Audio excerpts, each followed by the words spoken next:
Bon, salut, j'espère que vous allez bien. Faut absolument que je vous montre un truc. On va parler du kerning aujourd'hui dans cette vidéo.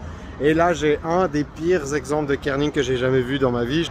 C'est dans une pharmacie et ça, c'est l'espace qu'il y a entre les lettres. C'est complètement dégueulasse et c'est vraiment pas très beau. En plus de ça, on est dans une écriture qui date un peu des années 80-90. Donc, il y aurait un vrai gros travail à faire. Mais ça me permet d'avoir toutes les explications pour vous sur ce qu'est le kerning. On se retrouve tout de suite dans le bureau. Salut et bienvenue sur cette nouvelle vidéo, nouveau format. On essaye des choses sur Marquer le futur. On reprend les vidéos YouTube aussi, donc ça fait super plaisir de te revoir. Merci beaucoup déjà d'être là. Aujourd'hui, comme tu l'as vu sur la petite vidéo d'intro, je vais te parler d'un sujet très intéressant, très technique, mais qui permet de faire des logos super sexy. On va parler vraiment de ce détail qui est trop souvent oublié et qui rend un logo sexy. Tu vas voir, on parle notamment du sujet du kerning. Le kerning, c'est une activité que des typographes, donc les typographes sont des gens qui créent des typographies à l'époque, on appelait ça des fonderies, je te montrerai ça tout de suite, mais notamment aujourd'hui les designers graphiques, les directeurs artistiques doivent faire preuve de kerning quand ils créent un logo. Et pour créer un logo, généralement on travaille avec pas mal de texte, ou en tout cas souvent les logos ont du texte, mais le kerning, il s'agit de l'ajustement, de l'espacement entre des paires de lettres d'une police de caractère à chasse variable. Alors qu'est-ce que ça veut dire chasse variable? C'est très simple. Ce sont des polices où la largeur est différente. On a des polices qu'on appelle monospace, où toutes les largeurs sont pareilles, et du coup ça facilite le travail. Mais dans la plupart des polices modernes que l'on utilise, même quasiment toutes, la largeur des lettres est différente. Et ce qui fait qu'à l'époque, quand on crée des fontes, il faut savoir que pour créer ces polices et puis pour utiliser dans le système de l'imprimerie à l'époque, on créait des fontes en aluminium. On fondait de l'aluminium dans des cases que tu vois là, sur la gauche de ton écran. Et le but était d'avoir des lettres qu'on pouvait tremper comme ça dans l'encre et puis appliquer sur le papier. C'est ça qui faisait les lettres. Maintenant, avec ces éléments qui étaient en métal, l'espace entre les lettres était des fois différent entre le T et le A et le T, machin. Les typographes devaient créner les pièces en métal de telle sorte à ce que l'espace entre les lettres soit agréable à lire et surtout ne crée pas de confusion avec un espace, tout simplement. Quand on travaille sur la typographie, ce qui est super intéressant, c'est de regarder l'espace qu'il y a entre les lettres sur un aspect visuel, parce que la correction que l'on fait est une correction qui est visuelle, qui est optique, c'est-à-dire qu'on doit se fier à notre œil, qui ne nous montre pas la vérité, et donc le travail du kerning est un travail qui n'est pas une science exacte, c'est quelque chose qui doit se faire de manière visuelle. Et pour ce faire, beaucoup d'entre nous prenons l'habitude de remplir graphiquement et puis avec des couleurs l'espace qu'il y a entre les lettres pour s'assurer d'avoir quelque chose. Et on voit ici notamment que la distance entre le S et le A n'est pas le même entre gauche et droite. Donc à droite, c'est la partie qui est corrigée. Et sur la partie verte que tu vois entre le N et le D, on a rapproché le D de telle sorte à ce que l'espace soit plus petit. On le voit bien aussi dans cet exemple-là. Quand tu vois bien la différence entre le A et le V, quand on pose les lettres de manière juxtaposée, ça laisse un énorme espace parce que les deux lettres ont un angle. Et on a l'habitude de rapprocher le A et le V pour s'assurer que l'espace entre ces deux lettres soit bon. Même chose avec le W et le A que tu vois sur la droite. Si on ne rapproche pas le A minuscule du W, ça laisse un espace trop grand et puis on a l'impression que le W il est isolé. Et c'est ça qu'on fait quand on travaille du kerning. Maintenant, ce qu'il faut savoir, c'est qu'avant de faire un bon logo, il est bien de savoir comment sa marque fonctionne et puis qu'est-ce qu'on veut représenter avec sa marque aux yeux du monde. Et pour cela, la base pour commencer, c'est vraiment de travailler sur ces archétypes de marque. Les archétypes de marque, c'est une fondation dans le monde du branding. Pour créer une marque qui est puissante, on se base énormément sur les archétypes de marque.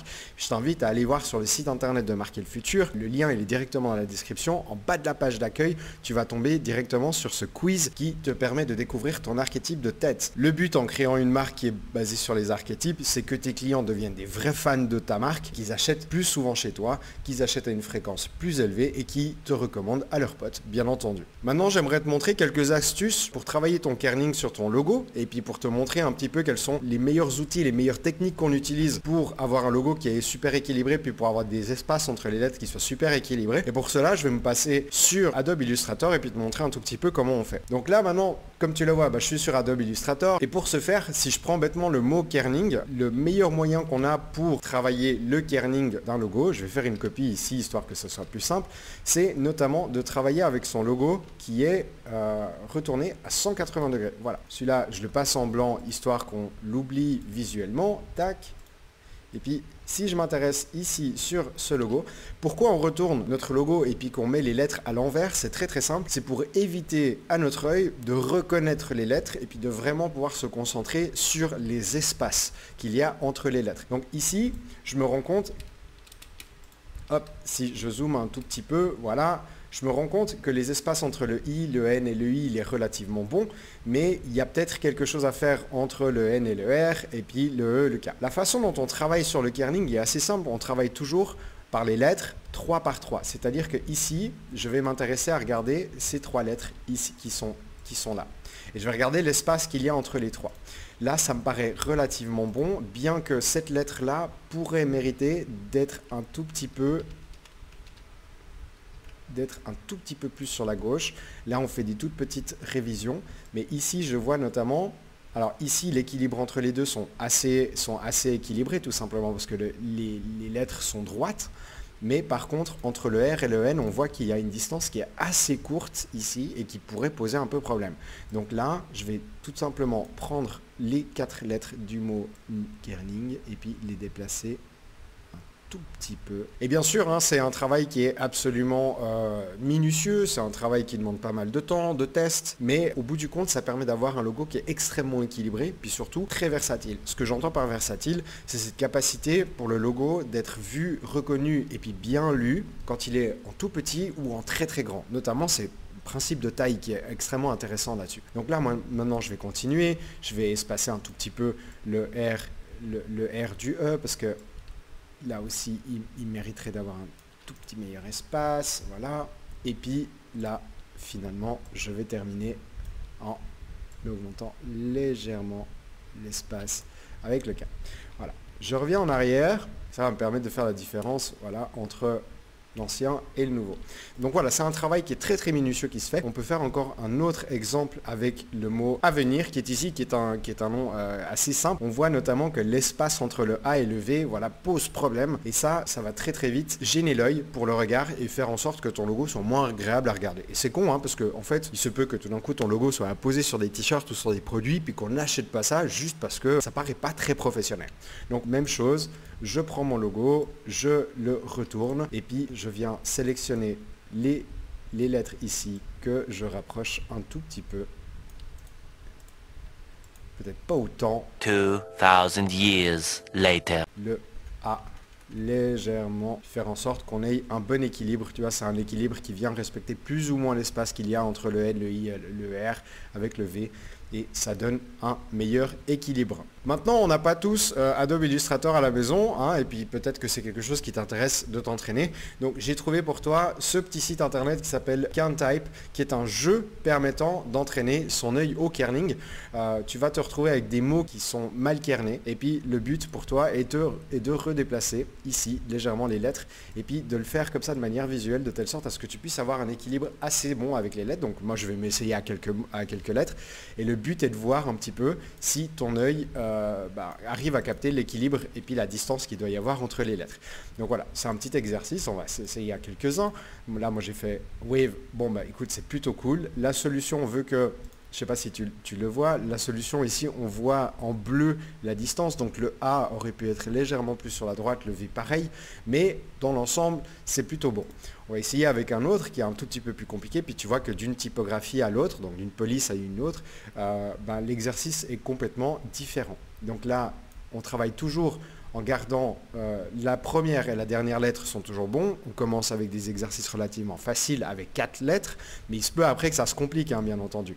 Donc là, moi, je viens travailler avec le Y ici, je viens déplacer légèrement le P, parce que tu vois ici que les deux courbes font que ça laisse trop d'espace entre le Y et le P, donc il faut équilibrer ça. Je dis pas que je suis un professionnel, hein, parce que franchement, c'est un exercice qui est extrêmement compliqué, c'est un exercice qui demande du temps, mais pour s'entraîner, ce site internet est super intéressant. Je m'en suis plutôt bien sorti, hein, mon score 100 sur 100, bon après il est très gentil, il est assez permissif, parce que tu vois que le Y aurait pu aller directement, aurait pu vraiment se déplacer un tout petit peu plus proche du T, histoire d'être bon. Je vais en essayer un autre ici, qui a l'air super intéressant, voilà, 5 lettres, on a un double L en plus de ça, qui est un tout petit peu plus compliqué à faire parce que ce sont 2 lignes droites. Puis ensuite de ça, tu peux vraiment, bah voilà, toi aussi t'essayer à ça. C'est plutôt pas mal. Moi, il était un tout petit peu trop loin. Et un dernier, je vais essayer d'en trouver un compliqué. Bah voilà, celui-ci, parfait. Là, tu vois qu'il y a plusieurs lettres qui doivent être travaillées. Puis tu vois que l'espace est quand même relativement bon. Donc moi, je te conseille vraiment déjà de le faire un peu à l'œil et puis de regarder la distance. Tu vois qu'ici, j'ai pas assez de distance. Donc je viens tout déplacer sur la gauche un tout petit peu, histoire d'avoir un peu plus de place. Partout. Puis voilà, c'est vraiment un exercice sur lequel tu peux t'entraîner parce que ça vaut le coup d'essayer et puis de voir un petit peu comment tu réagis à ça, où est-ce que tu aurais placé les lettres et de voir que ben là, très clairement, je me suis un peu merdé parce que très clairement, tu vois que les lettres, ici, le Q majuscule fait que j'aurais pu me permettre d'avoir beaucoup plus d'espace. J'ai fait rentrer le U beaucoup trop proche de la lettre majuscule et on voit qu'ici, quand c'est plus recentré, c'est plus agréable. Voilà, c'est tout pour moi aujourd'hui. J'espère que cette vidéo t'a plu. Si c'est le cas, je t'invite à liker la vidéo, donc à poser un pouce en l'air, histoire que l'algorithme de YouTube nous dise que Marquer le Futur, c'est une chaîne plutôt cool et puis qu'il faut la recommander à tes potes. Au moment où on enregistre cette vidéo, on est un peu moins de 500 abonnés. Ce serait vachement cool qu'on puisse arriver au premier palier de 500 abonnés. Ce serait vachement cool. Clique sur la cloche de telle sorte à recevoir toutes les notifications quand on sort une nouvelle vidéo. Je suis Pascal Sifani. Je te remercie infiniment pour le temps que tu as accordé pour cette vidéo. J'espère que le contenu de cette vidéo t'a été utile. En attendant, merci beaucoup pour le temps d'attention que tu m'as accordé. C'est la chose la plus précieuse qui existe sur cette planète. Et n'oublie pas de marquer le futur. Je te dis à très vite pour une nouvelle vidéo. Ciao, ciao!